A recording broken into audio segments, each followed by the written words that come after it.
નમસ્કાર દર્શક મિત્રો, હું મોના ભાટિયા કચ્છોદય ટીવી ન્યૂઝમાં આપનું સ્વાગત કરું છું। કચ્છ સહિત સમગ્ર રાજ્યને હચમચાવી નાખનાર નલિયા સામૂહિક દુષ્કર્મ કેસમાં આજે વધુ 2 આરોપીઓની ધરપકડ કરવામાં આવી છે। તો જોઈશું નલિયા દુષ્કર્મ અંગેની વિશેષ રજૂઆત।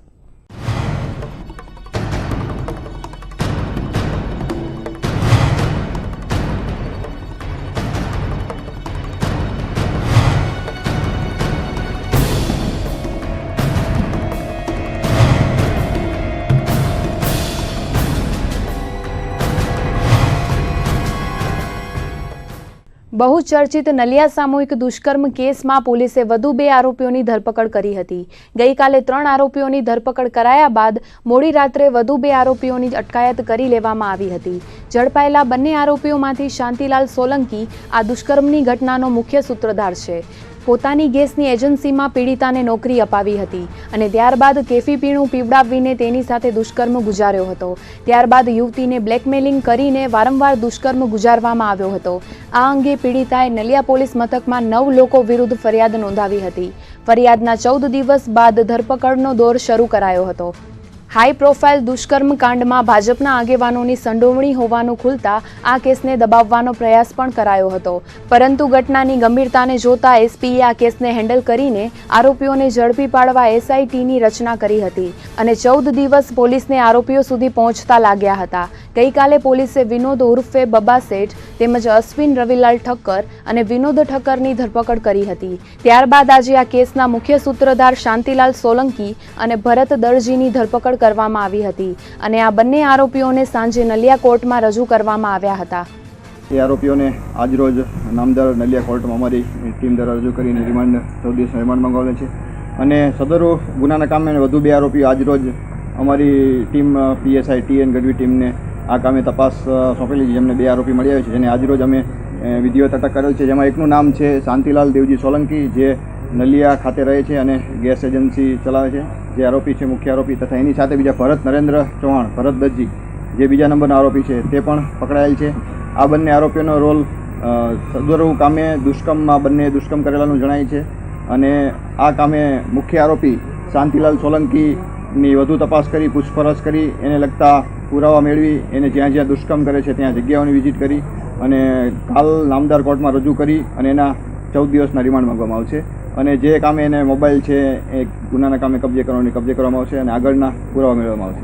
હાલ બંને આરોપીઓને અટક કરેલા છે અને વધુ પૂછપરછ કરી આ ગુનાના કામે જે મોબાઈલ છે એ કબજે કરવાનો બાકી છે, જેમાં પીડિતાના જે ભોગ બનનારનું એની પાસે એમાં રેકોર્ડિંગ કે કંઈ છે એ બાબતની તપાસ અને એફએસએલથી એની ચકાસણી કરવાની।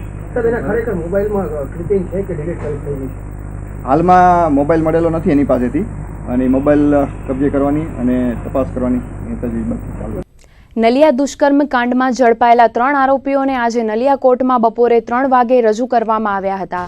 મંગળવારે પોલીસે વિનોદ ઉર્ફે બબ્બા શેઠ, તેનો પુત્ર ચેતન વિનોદ ઠક્કર અને અશ્વિન રવિલાલ ઠક્કરની પોલીસે ધરપકડ કરી હતી અને આજે પોલીસે પ્રાથમિક પૂછપરછ કરીને બપોરે 3:30 વાગ્યે નલિયા કોર્ટમાં રજૂ કરવામાં આવ્યા હતા। પોલીસ દ્વારા આ 3 આરોપીઓના 14 દિવસના રિમાન્ડની માંગણી કરાઈ હતી, જેના બહુચર્ચિત કેસની વધુ કડીઓ સુધી પોલીસ પહોંચી શકે। આ કેસમાં અત્યાર સુધી મુખ્ય સૂત્રધાર સહિત 5 આરોપીઓની ધરપકડ કરી લેવામાં આવી છે।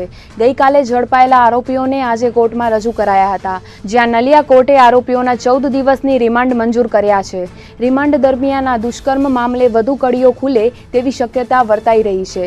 પોલીસ દ્વારા પણ રિમાન્ડ દરમિયાન વધુ પૂછપરછ હાથ ધરવામાં આવશે।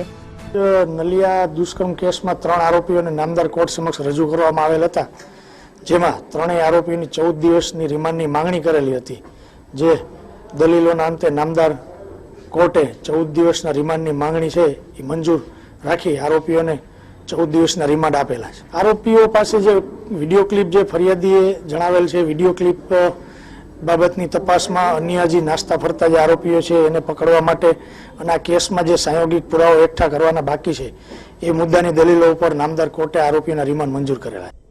અબડાસા તાલુકાના નલિયાના બહુચર્ચિત સેક્સ કાંડની તપાસ દરમિયાન પોલીસે પિતા પુત્ર સહિત 3 આરોપીઓની ધરપકડ કરી હતી. ત્યારે અન્ય આરોપીઓને ઝડપી પાડવા પોલીસે તપાસના ચક્રો ગતિમાન કર્યા છે.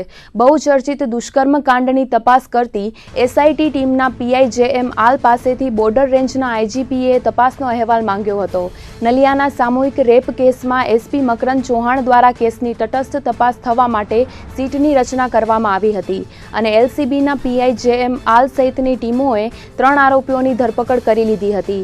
આજે વધુ 2 આરોપીઓની પોલીસે ધરપકડ કરી છે. ત્યારે કેસની ગંભીરતા નિહાળવા તેમજ નિષ્પક્ષપણે તપાસ થાય અને બાકીના આરોપીઓને તાત્કાલિક ઝડપી પાડવામાં આવે તે અંગે સીટના પીઆઈ, પશ્ચિમ કચ્છ એસપી અને બોર્ડર રેન્જના આઈજી વચ્ચે બેઠક યોજાઈ હતી. આજે બોર્ડર રેન્જના આઈજીપી એ.કે. જાડેજાએ એલસીબી કચેરીએ પહોંચ્યા હતા અને પશ્ચિમ કચ્છ એસપી મકરંદ ચૌહાણ તથા એલસીબી પીઆઈ અને સીટના અધિકારીઓ સાથે બંધ બારણે મીટિંગ યોજીને જરૂરી સૂચનાઓ આપી હોવાનું જાણવા મળ્યું હતું.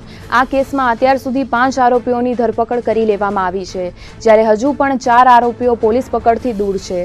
ત્યારે બાકી રહેલા આરોપીઓને ઝડપી પાડવા ખાસ રણનીતિ ઘડાઈ હોવાનું મનાઈ રહ્યું છે. પ્રદેશ ભાજપના પ્રમુખ જીતુભાઈ વાઘાણીએ નલિયા દુષ્કર્મ કાંડ મુદ્દે નિવેદન આપતા જણાવ્યું હતું કે આવી ઘટનાઓ સાંખી નહીં લેવાય. ભાજપ હોય કે અન્ય કોઈ પક્ષ આરોપીઓ વિરુદ્ધ યોગ્ય કાર્યવાહી કરવામાં આવશે અને કાયદો કાયદાનું કામ કરશે. ભાજપના અગ્રણીઓના નામ ખુલતા તેમને સસ્પેન્ડ કરી દેવામાં આવ્યા હોવાનું તેમણે જણાવ્યું હતું. ભારતીય જનતા પાર્ટીના સામે આવ્યું તુરંત જ પ્રાથમિક ક્ષેત્રપતિ સસ્પેન્ડ કર્યા છે. ભારતીય જનતા પાર્ટી કોંગ્રેસ જેવું નથી. ચાહે ભાજપનો કાર્યકર્તા હોય કે અન્ય સમાજ હોય, કાયદો કાયદાનું કામ કરશે અને ભારતીય જનતા પાર્ટીએ ખાલી નામ આવતા હેત જ એને પ્રાથમિક સભ્યપદેથી દૂર કર્યા છે. આવા કોઈ પણ કામને ક્યારે ભાજપ સમર્થન ન કરે. કોંગ્રેસના વખતે થયેલા કાંડો એ કોંગ્રેસ યાદ કરે. તંદુરી કાંડ હોય કે ભવરી કાંડ હોય, અન્ય કાંડો હોય, કોંગ્રેસ છેલ્લી ઘડી સુધી એમના આગેવાનોને સાચવા છે. ભાજપ કોઈ પણ આગેવાનને કે કાર્યકર્તાને સાચવવા માંગતી નથી. નલિયા બહુચર્ચિત કાંડના પડઘા હવે રાજ્ય કક્ષાએ પડી રહ્યા છે. સમગ્ર રાજ્યને હચમચાવી નાખનારા આ ઘટના અંગે રાજ્યના ગૃહમંત્રી પ્રદીપસિંહ જાડેજાએ પત્રકાર પરિષદ યોજીને તમામ આરોપીઓ વિરુદ્ધ કડક કાર્યવાહી કરવામાં આવશે તેવી વાત રજૂ કરી હતી અને ભાજપની સરકાર મહિલાઓ પ્રત્યે સંવેદના દાખનારી સરકાર છે, એટલે કોઈને પણ છોડવામાં નહીં આવે.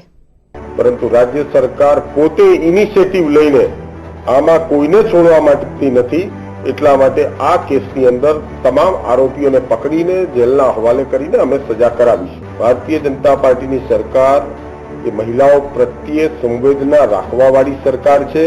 ઘટના માંડવીની હોય કે ઘટના નલિયાની હોય, અમારી સરકાર દ્વારા આ બધા જ કેસોની અંદર સંવેદનાપૂર્ણ વ્યવહાર કરીને તાકીદે ગુનેગારોને જબ્બે કરીને એને સજા થાય એના માટે અમારી સરકાર કાર્યરત છે. કચ્છના નલિયામાં સામે આવેલી સામૂહિક દુષ્કર્મની ઘટનામાં પોલીસે કાર્યવાહી કરીને એક પછી એક આરોપીઓને પકડવાનું શરૂ કર્યું છે. પરંતુ આ સમગ્ર ઘટનામાં ભાજપના નેતાઓની શામીલગીરી હોવાને કારણે સમગ્ર ગુજરાતમાં આ મુદ્દો ચર્ચાનો વિષય બન્યો છે. ઠેર ઠેર નલિયામાં બનેલી દુષ્કર્મની ઘટના અંગે વિરોધ નોંધાવવામાં આવી રહ્યો છે. મહિલા સંગઠનો ઉપરાંત કોંગ્રેસના મહિલા મોરચા દ્વારા વિરોધ પ્રદર્શન કરાઈ રહ્યું છે, જેમાં વડોદરા ખાતે કોંગ્રેસની મહિલાઓએ નલિયાની ઘટનાને વખોડી કાઢીને સૂત્રોચ્ચાર કર્યા હતા અને ગુજરાતમાં મહિલાઓ સલામત નથી તેવા આક્ષેપો કરીને ભાજપ પર પ્રહારો કરવામાં આવ્યા હતા. ગુજરાત જેવા સેફટીવાળા શહેર રાજ્યમાં આવો પ્રશ્ન બની રહ્યો છે એ અમારા માટે બહુ ચિંતાજનક વસ્તુ છે. અમારા માટે નહીં, દરેક માટે, દરેકના મા બહેનો, સ્ત્રી પુરુષો બધા માટે આ પ્રશ્ન હવે બહુ ખરાબ સ્વરૂપ લઈ રહ્યો છે.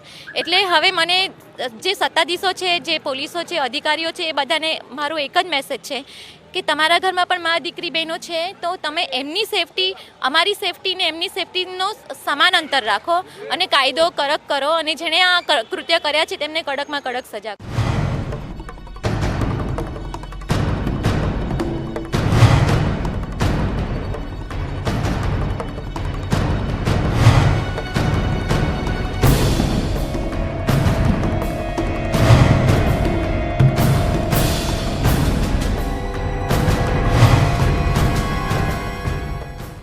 રાજ્ય સરકાર દ્વારા ગુજરાતના 12 ચીફ ઓફિસરની બદલી કરવામાં આવી છે.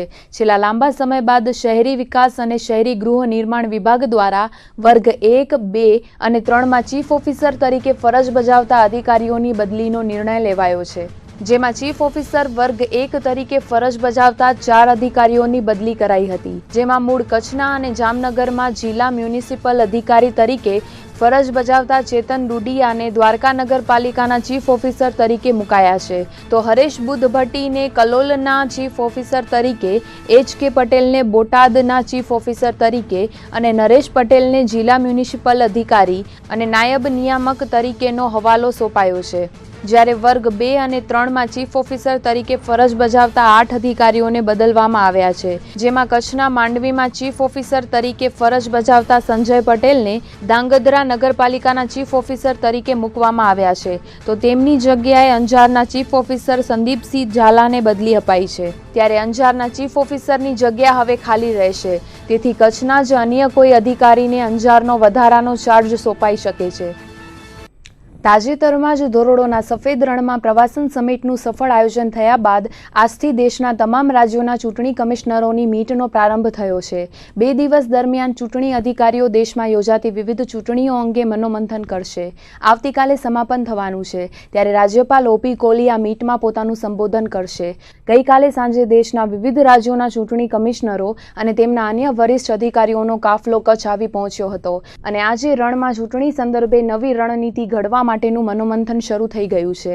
આ 2 દિવસીય મીટમાં આગામી ચૂંટણીઓમાં કઈ રીતે બદલાવ લાવી શકાય તેના પર ચર્ચા કરાઈ હતી, જેમાં પંચાયત, નગર નિગમ, વિધાનસભા તેમજ લોકસભાની ચૂંટણીમાં કઈ રીતે યોગ્ય અને સચોટ કામગીરી થઈ શકે તેના પર વિસ્તૃત ચર્ચા કરવામાં આવી હતી. ગ્રામીણ અને દુર્ગમ વિસ્તારોમાં કઈ રીતે મતદાન ઊંચું લાવી શકાય, નવોદિત અને યુવા મતદારોમાં જાગૃતિ ફેલાવવા પણ મંથન કરાયું હતું, તો નવા મતદારો પોતાના મતાધિકારનો ઉપયોગ કઈ રીતે કરી શકે તે સંદર્ભે તેમને માર્ગદર્શન આપવાના કાર્યક્રમોનું આયોજન કરવા સંદર્ભે ચર્ચા કરાઈ હતી. ઉલ્લેખનીય છે કે વડાપ્રધાન નરેન્દ્ર મોદીએ એવો વિચાર વ્યક્ત કર્યો હતો કે દેશમાં એક જ વખત ચૂંટણી યોજાય તેવી વ્યવસ્થા ગોઠવવી જોઈએ, જેથી સમય અને નાણાંની બચત થઈ શકે. ત્યારે રણમાંથી ચૂંટણી કમિશનરો આ સંદર્ભે પણ કોઈ નવી રણનીતિ ઘડી શકે તેવી સંભાવના સેવાઈ રહી છે. ઇલેક્શન કમિશનરોની આ મીટમાં આવતીકાલે ગુજરાતના રાજ્યપાલ સંબોધન કરશે. આજે સાંજે રાજ્યપાલ OP કોહલી ધોરડો આવી પહોંચ્યા હતા અને આવતીકાલે સવારના સત્રમાં પોતાનું સંબોધન કરવાના છે. બેઠકમાં મોટાભાગના તમામ રાજ્યના ચૂંટણી કમિશનર આવી પહોંચ્યા છે અને બપોર બાદના સત્રમાં તેઓએ પોતાના રાજ્યોમાં યોજાતી ચૂંટણી પ્રક્રિયા અંગે પ્રેઝન્ટેશન કર્યું હતું.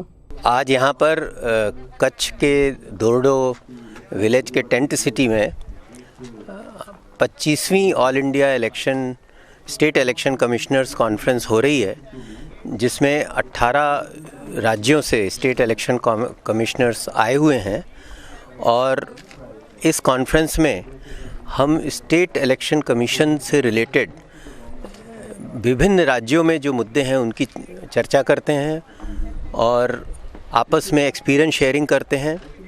इस कॉन्फ्रेंस में महामहिम राज्यपाल भी कल आने वाले हैं और वो भी हमें उद्बोधन करने वाले हैं. देश में 32 राज्य निर्वाचन आयोग या राज्य चुनाव आयोग हैं, तो लगभग प्रत्येक राज्य में एक एक. तो हम लोगों के काम एक जैसे हैं. हमारा जो पावर है और हमारी जो जिम्मेवारी है वो संविधान के 73वें और 74वें संशोधन होने के बाद आर्टिकल 243 से निकलती है. लेकिन हर राज्य के अपने अपने विधान हैं जिन पे काम होता है. लेकिन क्योंकि हम लोग एक जैसा काम करते हैं, ये जो annual conference of state election commissioners है, इसमें हम लोग मिलते हैं कि एक दूसरे से ये जानकारी प्राप्त कर सकें कि हमारे क्या अनुभव रहे, क्या चुनौतियां हमारे सामने आईं, उनका हमने क्या किस तरह से निराकरण किया. चुनावों को आयोजित करने में हमारा एक ही उद्देश्य है, हम सबका मिलकर के सामूहिक उद्देश्य हमारा एक ही है कि हम ये यहाँ से लौट के जाएं, दूसरे राज्यों के अनुभवों के आधार पर हम अपने राज्य में भी बेहतर काम कर सकें और हमारे अनुभव अगर किसी को उपयोगी लगें तो उसका दूसरे लोग उपयोग कर सकें. तो इस उद्देश्य से हम साल में मिलते हैं एक किसी राज्य में जो हमारी इस कॉन्फ्रेंस को के आतिथ्य को स्वीकार करता है। इस बार गुजरात राज्य निर्वाचन आयोग ने इसका आयोजन किया और हम सब ने पाया यहाँ आकर के कि ये कॉन्फ्रेंस हमारे लिए बहुत ही उपयोगी रही। साथ में इन्होंने ये जो आयोजन है वो कच्छ जैसी रिमोट जगह पे किया। मैं समझता हूँ हम में से लगभग सभी पहली बार कच्छ आए हैं और जो कुछ सीमित रूप से देखा है बहुत अच्छा लगा, अद्भुत लगा। एक नया लैंडस्केप है ये देश का, जैसा कि दूसरी जगह पे आसानी से नहीं मिलता। और यद्यपि सामने देखने से लगता है कि यहाँ पे जीवन यापन इतना कठिन होगा, तब भी हम यहाँ के लोगों का जो एक चुनौतीपूर्ण रवैया है विकास के प्रति और आगे बढ़ने के प्रति, उससे हम बहुत ही प्रभावित हैं। ભુજ તાલુકાના કોટડા ચકાર ગામે રહેતા યુવાને ગળે ફાંસો ખાઈને આત્મહત્યા કરતા પરિવારજનો તેમજ સમગ્ર ગામમાં શોકનું મોજું ફરી વળ્યું હતું। પોલીસ સૂત્રોએ આપેલી માહિતી મુજબ કોટડા ચકારમાં રહેતા 40 વર્ષીય નવીન કાંતિલાલ ઠાકરાણીએ આજે સવારે કોઈ અગમ્ય કારણોસર ગળે ફાંસો ખાધો હતો। પોતાને ઘેર જ હતભાગીએ આત્મઘાતી પગલું ભર્યું હતું। ઘટના બાદ હતભાગીને ભુજની જીકે જનરલ હોસ્પિટલમાં ખસેડવામાં આવતા ફરજ પરના તબીબે તેને મૃત જાહેર કર્યો હતો। આ સમગ્ર મામલે પધ્ધર પોલીસે અકસ્માત મોતનો બનાવ દર્જ કરીને આત્મહત્યા કરવા પાછળનું કારણ જાણવા તપાસ હાથ ધરી છે। ભુજની ભાગોળે મિર્જાપર રોડ પરથી ભુજ શહેર એ ડિવિઝન પોલીસે 3 બાઇક ચોરોને ઝડપી પાડ્યા હતા। પોલીસને મળેલી બાતમીને આધારે એ ડિવિઝન પોલીસનો સ્ટાફ જયનગર નજીક પ્રિન્સ રેસિડેન્સી પાસે વોચમાં હતો। તે દરમિયાન બાતમી મુજબની મોટરસાઇકલ પર આવતા 3 શખ્સોને ઝડપી પાડવામાં આવ્યા હતા। ઝડપાયેલા આરોપીઓની પૂછતાછમાં તેમણે ભુજની બેન્કર્સ કોલોની પાસેથી 3 માસ અગાઉ બાઇક ચોરી હોવાનું કબૂલ્યું હતું। ઝડપાયેલા આરોપીઓમાંથી સુલેમાન સિદ્દીક ચાવડા, અકીલ નૂર મહમદ ચાવડા તેમજ અનિશ ઓસમાન ચાવડાનો સમાવેશ થાય છે। આ ત્રણેય આરોપીઓ માંડવીના સલાયાના વતની છે અને ભુજમાંથી તેમણે બાઇક ચોરી કરી હતી। ત્યારે પોલીસે ત્રણેયને ઝડપી પાડીને આગળની કાર્યવાહી હાથ ધરી છે। ચોરીનું મોટરસાઇકલ લઈને આવે છે તેવી હકીકત આધારે તેઓને રોકી ઊભા રાખી તેઓને પૂછપરછ કરતા ચોરીમાં ગયેલ મોટરસાઇકલ નંબર GJ12 DB 3958 વાળું બરાબર મોટરસાઇકલ કિંમત ₹40,000 વાળું કબજે કરેલ અને આરોપી તેમાં સંડોવાયેલ આરોપી સુલેમાન સિદ્દીક ચાવડા, અકીલ નૂર મહમદ ચાવડા તથા અનીસ ઓસમાન ચાવડા રે ત્રણેય સલાયા માંડવીવાળાઓને સદરુ ગુના કામે અટક કરી અને વધુ પૂછપરછ કરવામાં આવેલ અને આ ચોરી કામે સંડોવાયેલ મુદ્દામાલ કબજે કરવામાં આવેલ। તે સિવાય બીજા કોઈ ગુનામાં સંડોવાયેલ છે કે કેમ તે અંગે પૂછપરછ ચાલુમાં છે, તપાસ ચાલુમાં છે। ભુજના પાલારા પાસે એક છકડા ચાલકને ઢોર માર મારવામાં આવતા સારવાર હેઠળ ખસેડવામાં આવ્યો હતો। પાલારા નજીક રહેતા સામજી દેવી પૂજક સાથે હાજી શાહ જુસબ શાહ શેખની ભુજના સરપટ નાકે બબાલ થઈ હતી। બંને વચ્ચે બોલાચાલી બાદ મામલો થાળે પડ્યો હતો, પરંતુ સાંજે હાજી શાહ જુસબ શાહ શેખ પોતાનો છકડો લઈને પાલારા તરફ ગયો હતો, જ્યાં સામજી અને તેના 2 પુત્રોએ મળીને માર માર્યો હતો। ઈજાગ્રસ્તને ઝાડ સાથે બાંધીને બરાબરનો ફટકારવામાં આવતા ગંભીર ઈજાઓ પહોંચી હતી। તો લોકોમાં ચર્ચાતી વાતો મુજબ હાજી શાહ જુસબ શાહે મહિલાની છેડતી કરી હતી। પરિણામે ઉશ્કેરાયેલા દેવી પૂજક પરિવારે માર માર્યો હતો। ઉપરના અમારી બોલાચાલી થઈ હતી માથાકોટ બરાબર। અમે હું પાર્લર પેસેન્જર કહેવા ગયો તો એ 3 જણા થઈને મને હું માર્યો। હાજી શાહ જુસબ શેખ મારો બનેવી બપોરે 3 વાગ્યાના આરસામાં બેની બોલાચાલી થઈ ગઈ હતી। ત્યાર પછી જ્યારે અમારો બનેવી બોલાચાલી પછી પાલારામાં પેસેન્જર મૂકવા ગયો તો ત્યારે 3 જણાએ એના ઉપર ચડી આવ્યા અને ધારિયાનો ઘા માથામાં માર્યો એટલે ઢકરાઈ ગયો। પછી એને લઈને બાંધીને બે પુત્ર અને પોતે સામજી વાઘરી 3 જણા એને મારેલો છે।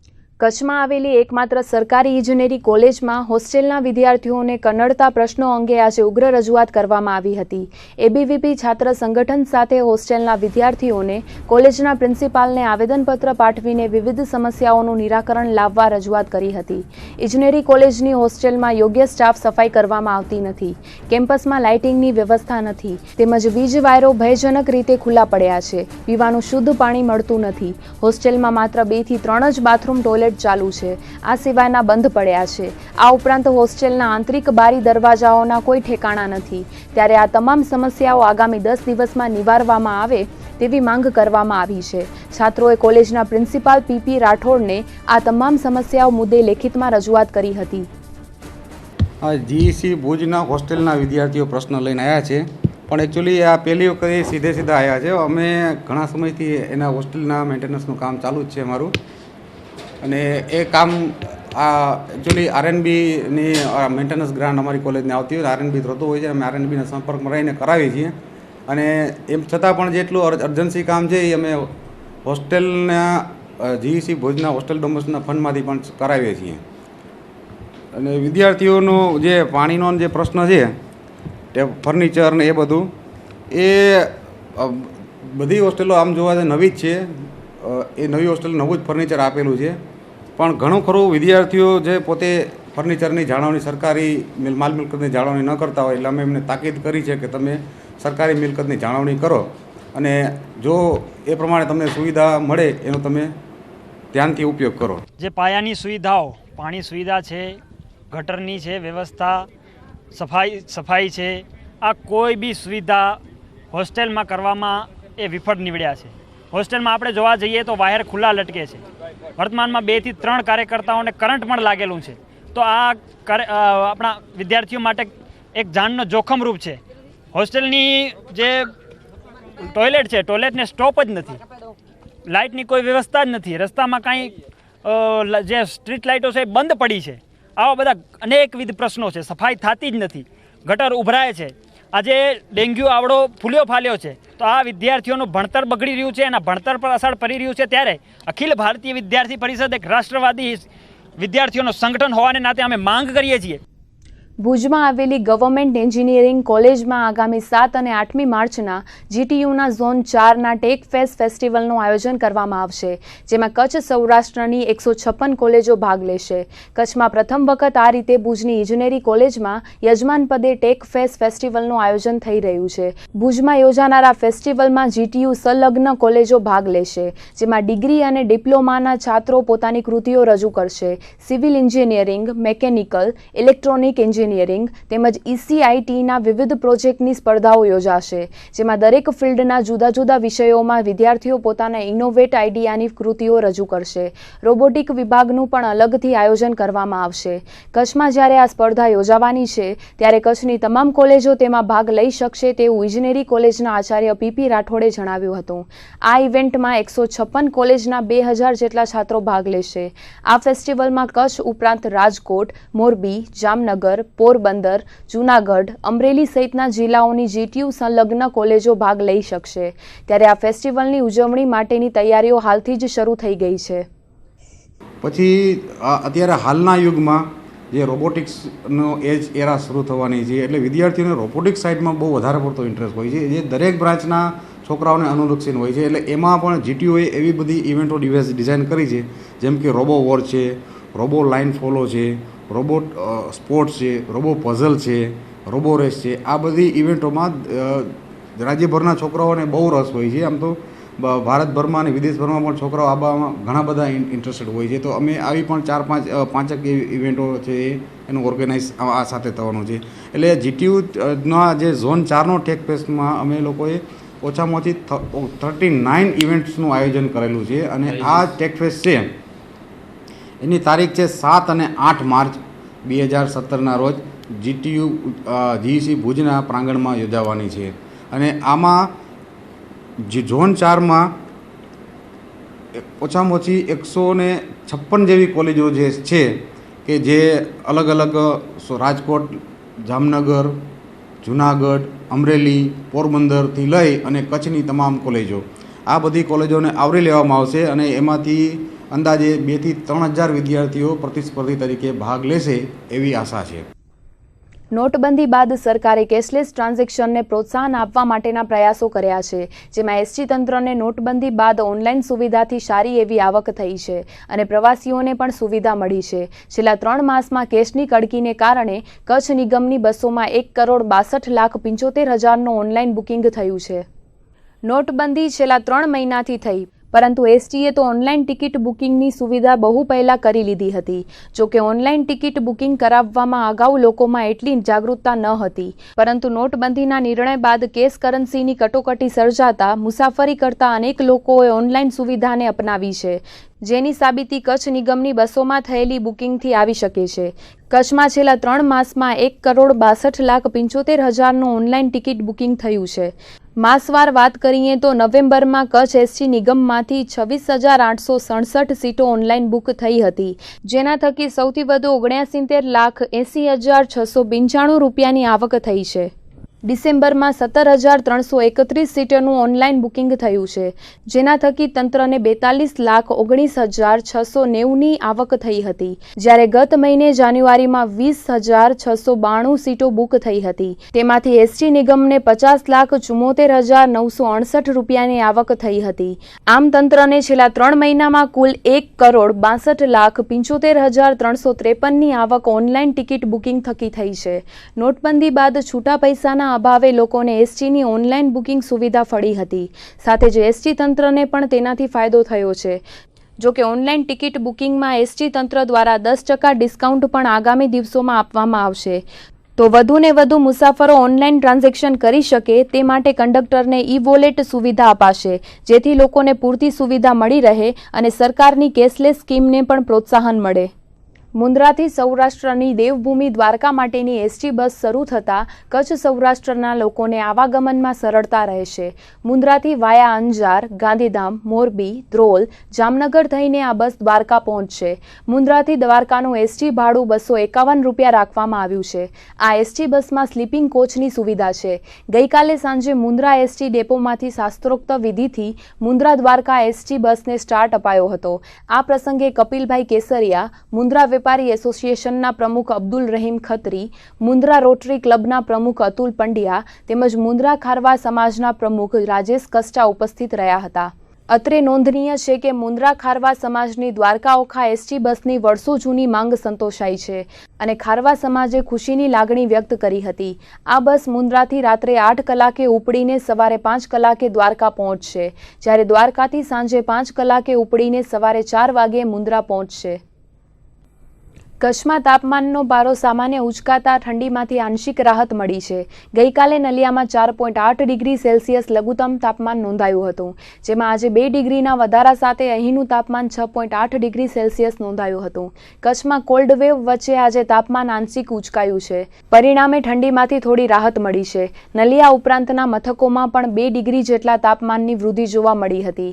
ભુજમાં ગઈકાલે 10 ડિગ્રી તાપમાન નોંધાયું હતું, જે આજે વધીને 12.4 ડિગ્રી થયું હતું. તો કંડલા એરપોર્ટમાં લઘુત્તમ તાપમાન 13.3 ડિગ્રી સેલ્સિયસ નોંધાયું હતું. કંડલા પોર્ટમાં 11.5 ડિગ્રી, જ્યારે માંડવીમાં 2 ડિગ્રીના ઘટાડા સાથે આજનું લઘુત્તમ તાપમાન 8 ડિગ્રી સેલ્સિયસ નોંધાયું હતું. મુન્દ્રા તાલુકાના બેરાજા ગામની વૃદ્ધાનું કોંગોથી મોત થયા બાદ હરકતમાં આવેલા પશુપાલન વિભાગ દ્વારા બેરાજા ગામે ઇતરડીનાશક દવાનો છંટકાવ કરવાની કામગીરી હાથ ધરાઈ છે. ત્યારે તકેદારીના ભાગરૂપે આગામી સપ્તાહથી મુન્દ્રા તેમજ માંડવી તાલુકાના દરેક ગામમાં આ કામગીરી હાથ ધરવાનો પ્લાન ઘડી કાઢવામાં આવ્યું છે. મુન્દ્રા તાલુકાના બેરાજા ગામના 65 વર્ષીય વૃદ્ધાનું કોંગોથી મોત નિપજ્યા બાદ આરોગ્ય અને પશુપાલન ખાતું હરકતમાં આવ્યું છે. નાયબ પશુપાલન નિયામક ડોક્ટર કેજી બ્રહ્મક્ષત્રિયએ વિગતો આપતા જણાવ્યું હતું કે સમગ્ર બેરાજા ગામે ઇતરડીનાશક દવાનો છંટકાવ કરાયો છે અને આસપાસના 4 ગામમાં પણ કામગીરી ચાલી રહી છે.